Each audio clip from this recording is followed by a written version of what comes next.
Hey everyone, today I'm coming to you with a very special review. As you can tell by the thumbnail, and oh boy, you're looking at it, I'm of course coming to you with a review on the brand new LEGO Star Wars UCS Razor Crest. Now this is set number 75331. It does have 6,187 pieces. Wow. It is 18 plus. It did release on October 3rd for VIP members and October 7th for the general public, and it retails for a whopping 600 US dollars or 760 Canadian dollars. But this set is absolutely phenomenal. I know some people have had some complaints about some things about the set, whether it's the price, the color, some certain details on it, but I can assure you this is everything you would want and more in a LEGO Star Wars UCS Razor Crest. So without further ado, let's get into the review. So I do want to start off with the minifigures. Now, first off, the main one is, of course, the brand new and so far exclusive Din Djarin Mandalorian from Season 1. Now, the big deal with this figure is he has a brand new helmet print, which is absolutely awesome. Great to get that detail, that extra detail on the helmet. And of course, he does have the arm printing, which does look absolutely phenomenal. And they did capture that armor from Season 1 very well with this figure. Very happy they went back to this design because we do get a lot of Beskar Mandalorians, but we don't get too many of this design. And it's really cool to get, or really refreshing to get something like this back into the line, but it is granted in a UCS set. And I do love everything about this. It obviously does have, I believe, the same printing as the first one on the torso and legs, which is fine. That was great to begin with, so there wasn't really anything that needed to be changed. He does have his Mandalorian rifle, but we'll take that off for now. And that looks absolutely phenomenal. You can see the Scarif Trooper pauldron there and all of his other detail on the figure. And then, of course, he does have the Din Djarin head, and he is included with a hairpiece. Now, the hairpiece they went with, I don't know if it captures Din Djarin perfectly, but I do think for a minifigure it does work, and it is cool to just finally have, you know, Din Djarin not only unmasked, but with his hair, which does look very good. But other than that, I believe that is all I have to say about this minifigure. So let's get on to Grogu, which there isn't really too much to talk about. It's more of the pram, but let's get into that. Here we have Grogu with his pram. Now, there isn't too much new here. The pram is very cool to get. I believe this is the first time besides the advent calendar that we are getting the pram and Lego. And, you know, it does definitely not help that it isn't a UCS set, but I am happy to have it nonetheless. It is the same exact Grogu that we have got in the past sets, but it works, and I don't think there really is anything that needs to be changed on that. But yeah, this is absolutely awesome and is awesome to get in this set. So let's get on to the Mythrol. Now, here we have the Mythrol, and this is an exclusive figure to the set, and it is our first time getting him in LEGO Star Wars, and I do think it'll probably be our last time because I don't really know where else they could include this figure in, but I know some people have been wanted a mold on the head sculpt, like a brand new mold, which I don't know. I don't really think that's entirely necessary because I do think this works fine. It would have been cool to get, but I do think this does work well for the figure. There you can see the printing on the head is on the back as well, and same on the torso. Have a little bit of dirt on the jacket. No printing on the legs. It's fine, doesn't really need it. But the jacket printing is absolutely phenomenal, and I love the color that they went with for his skin tone. But now, let's get on to my favorite figure personally, Quill. And now we have the long-awaited Lego Quill. I am so happy to finally have this figure in Lego form. I thought it would never happen. I thought our chances were gone because I just thought they were kind of done with Season 1. But I guess Lego Star Wars, they'll go back to anything every now and then. But this set definitely gave us a lot more new opportunities, and one of those was a Quill. And I do think this figure came out absolutely phenomenal. I know some people didn't really like it when it was leaked. I know the head looked weird from certain angles, but I do have to say now that we have it in person, I think it looks absolutely phenomenal. And I'm just overall so happy to have a Queel. The head mold looks great. You can see his goggles. You can see the back of his printing, which you don't really see because he does have that backpack. And he's included with a wrench, which is cool to get. But that is all I really have to say about the Queel. So let's get on to the Blurg.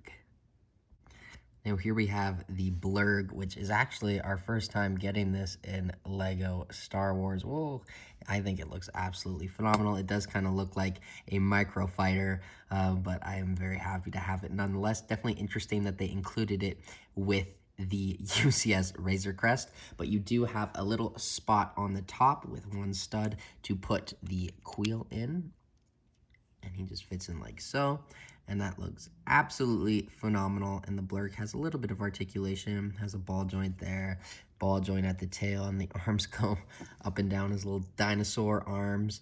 But yeah, that is the Blurg. I think it looks absolutely phenomenal. Let's quickly look at the plaque, and then let's get on to the main course.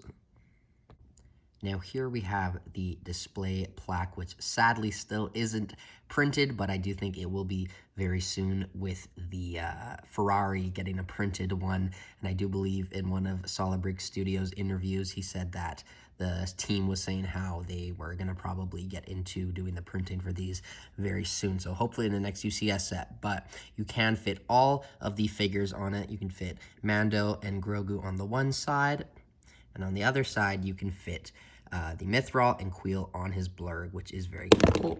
Very cool, but it is just on a little bit of a bigger plate for the Blurg, and it has one stud, and you just pop them on like so, and that is your display plaque. But now, let's get on to the UCS Razor Crest. And here we have the UCS Razor Crest. Now there's so much to go through, and I'm hoping that I'm gonna hit all the points that I want to. But yes, this is a huge build and is absolutely massive compared to the previous play set Razor Crest, and I will do a comparison with that one closer to the end of the video. But just take this in, look at this build, look at how phenomenal this is. The design is so amazing, and all the angles that they were able to capture look so amazing. It does have a lot of features where, for example, you can open this side door, as well as you can also open the back door, which is very, very cool because it does have those hydraulic kind of builds, which look very cool. And you can get the Blurg kind of walking up there and pose some figures there too, and that just looks absolutely phenomenal. But the main feature of this set, and the main thing that I think drew me in, not only because it's a UCS Razor Crest, is because it's kind of modular in a sense, and I'm going to show you that right now. So as you can see, you can take those three middle pieces, that's including the engine and those two other little pieces there off. And then you can also take this back piece off, but I don't really think it is entirely necessary because it kind of is just Technic structure back there and the back door.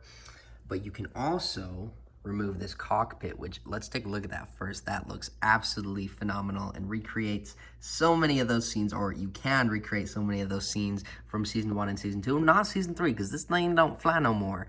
It's kind of just a pile of rubble. So that's a little sad, but I digress. You can fit the Mythrol there. You can fit Queel. Obviously, these characters weren't in the ship at the same time, but it is still very cool. And then you can put the Grogu in the back there. There's a little bit of a port for it right there. And you do have room for Mando's gun right there. And you can see the eggs from the Frog Lady, which is very cool to get. And there is a little spot there, which is where the ladder is to go down into the lower level. Now, what's really cool about this, oh, you can also open that door. What's really cool about this is you can just remove this part to get access to the lower level. Now, in the lower level, you do have the bed for Mando, and I do think you can also remove the bed to, oh, and his water bottle fell, but there is those wires from that one episode where I believe Grogu was trying to fix the wire, or Din was trying to get him to fix it, to no avail, I believe, which was very, very funny. But it does have a lot of flat surfaces, which is really cool to get. Now going over here, you do have, in my opinion, my favorite part of the interior, because you have not only Boba's armor or his jetpack and his helmet, you also have Mando's, oh, it's kind of hard to open here, but his weapons closet, which looks absolutely awesome. And you do have a whole bunch of his weapons there. There is also a little tile here with a sticker, and I believe that says baby on board, which is very funny. It does close like that, and it is a little, I think you can also remove it, which is cool. So you can just take that out, but I don't really know the need of doing that. Boom. And then there is a little bit of more detail there. You do have some Imperial crates, and I don't really know what this is. It might be like a generator or table or something, but it does have a wire on the back that goes into the other side of the ship. Now, on the other side of this, you have the carbonite freezing chamber and the carbonite storage. You can put a minifigure in there, which I believe it's meant for Mithril, or it is meant for Mithril because it does show that on the back of the box. Now, you do get 2 new stickers for this. I believe they're new. I don't think they're the same as the playset one, but you do have a Rhodian there, which does look cool, and these are a new build for the carbonite. And you also do have kind of like just a human looking guy there in the carbonite, which is really cool to get. I kind of always forgot after like season 1 that there was the carbonite freezing chamber in his ship, which is just so badass. And I just love the Mandalorian for all these little details such as that. Now, going on to the back here, there really isn't too much more to show. It kind of is just the ramp. Now, you can fold that in like so. And in there, it is just flat surfaces. So not really too much more to go over there. And I believe that is all for the interior. But it does have lots of room in there for minifigures. Now, if we do go back to the front here, you can kind of see the ladder, but you can also see these 2 little gray things that are just sticking out there, which kind of do look weird, but those are meant for the door, which, let me just push it here. So you can push that here and it just lowers, and there is one on both sides, which is great to get. But other than that, I believe that is all for the interior. Let's take a closer look at the outside design, and there's another feature that I missed that I do want to show you guys. Now, before we look at the outside of the ship again, I do want to show you how you put all these pieces back in. How I recommend it is don't do the engine first, do this piece or the back piece first. So just grab this one, clips on, and it has studs there, so it's on there, it's not going to move. Obviously, do not flip this set upside down, and then this back one goes on the back like so. If it would clip on, oh no, I have it wrong there. So it just goes on like so, and then this engine piece, which is so heavy, goes on like that. Oh, and it's all falling apart, and goes on like that. And once it's in there, and then obviously the cockpit just slides in like so, and there you go. And now that one feature that I was mentioning is this. So it is a little bit of an escape pod, and it does have an interior to it. Now, not really an interior, just room to fit one minifigure. There I put Mando, and it is an escape pod, so it just flies off, put the cover on, but it does also port back in there. I love everything about these little modular parts because it's all very satisfying to me, just putting it all back in because it fits like a puzzle piece, and that's just awesome to me. But now, let's take a closer look at the outside, and then let's do some comparisons. So one of the most interesting things to me about this set is these massive engines. Now, just to show you the size of them, there's my hand. Like, that's huge. That's a massive engine. There, that's Cara Dune, but you can see a minifigure next to them. Now, I know a lot of people on some reviews were saying how if you don't like repetitive builds, you probably won't like this set. But if I gotta be honest, this did not feel very repetitive to me at all. They did it in a way that it wasn't just do this part and then do this one, do this part, then do this one. It was kind of do this whole thing first and then do this one, which I really liked, and it just came together very quickly, and it looks so nice. And all the little details on it really make these engines come to life. You have these chain links which go around the full thing, which were kind of tedious and annoying at points to build, but they do look great, so it was worth it. You can see underneath it, there's a little bit of a red piece there just to kind of show like a light, maybe for landing. And then on the back, you do have the engine, which looks awesome. This was hard to get all aligned properly, but it does look very cool. Now, obviously, it is a UCS set, so some of these things were hard to put together, but that's the whole point. It's a UCS set. And the other thing that is interesting is the landing gear. And it is also one of my, I guess, gripes about this set is this lower half, whether it was here or this area, would constantly like break or fall apart during the build of this set. Now, I don't necessarily think I can take blame for that. I think that's kind of just the design of how fragile it is, because it's not really a set that's meant to be swooshed around. You certainly can do that. You can pick it up from the bottom of it. It's very heavy, but you can do that nonetheless. I would recommend it with obviously 2 hands, but I am filming.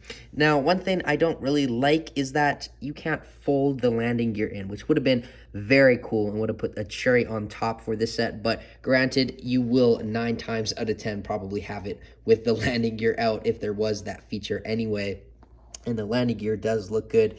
Nonetheless, it is the same on the other side. But yeah, it was very, very fragile throughout the build, and it would come apart at times. But now it's built. It's not too much of a problem, and I think it just looks absolutely phenomenal. And all this yellow detail that they managed to put on the set looks so good. And this angle, all the angles on this look so nice. All these pieces they used just came out so well. So I can imagine they were designing the set for years. Not, you know, they designed all the sets years in advance, but I think this one, like most UCS sets, probably would have taken longer just because of how detailed and intricate it is. Now, right here, obviously, you do have the door, as I mentioned, which you probably didn't really notice. It just looks so flush and it fits in so well. But that sticker does look pretty good. You know, not a huge fan of stickers, but it works nonetheless. Now, going to the back, we showed this a little bit, but you do have these panels which look great. And then on the very, very back, you have some detail there too. But other than that, that is pretty much everything to say about the UCS Razor Crest. Oh, there's the guns, which look very cool. But now let's do some comparisons. And oh boy, this is what I've been waiting for. So here we have the Razor Crest next to the Mandalorian N1 Starfighter. So this is Mando's 2 vehicles, obviously big difference here. Now I love this set and I love the ship that he has, but if I'm being honest, I don't know like how long is this gonna work for him in the show, because if he wants to keep bounty hunting, there's only so much you can do. You can't fit another character in there. So what I'm hoping in the show is he'll get a kind of Razor Crest 2.0 and it'll have room or a docking bay for that, which would be absolutely cool, or just get a new bigger ship nonetheless. But let's get on to the playset comparison. Here we have the playset Razor Crest next to the UCS Razor Crest. Wow, it's like lengthwise it's like half the size, but that's insane. That set could fit inside of this one. Here we have the UCS Razor Crest next to the UCS Gunship. Now, this set is a $500 set Canadian, and this is $760, and they're fairly similar sizes. Granted, this one is a lot more dense and detailed, I would say. I definitely like this set more, but this one is also phenomenal. Here we have the UCS Razor Crest next to the UCS Falcon. Now, you can see that if we are to put these like so, from a higher view, you can see that they're about the same length, which is very cool, but the set's huge, and the fact that we have this now is even crazier. But oh, and one thing I didn't mention about the gunship is that set has about half the pieces as this set. I know it looks like it's the same size, but yeah, you can definitely see why this one's more expensive. But that's the Falcon. Let's go to the Star Destroyer.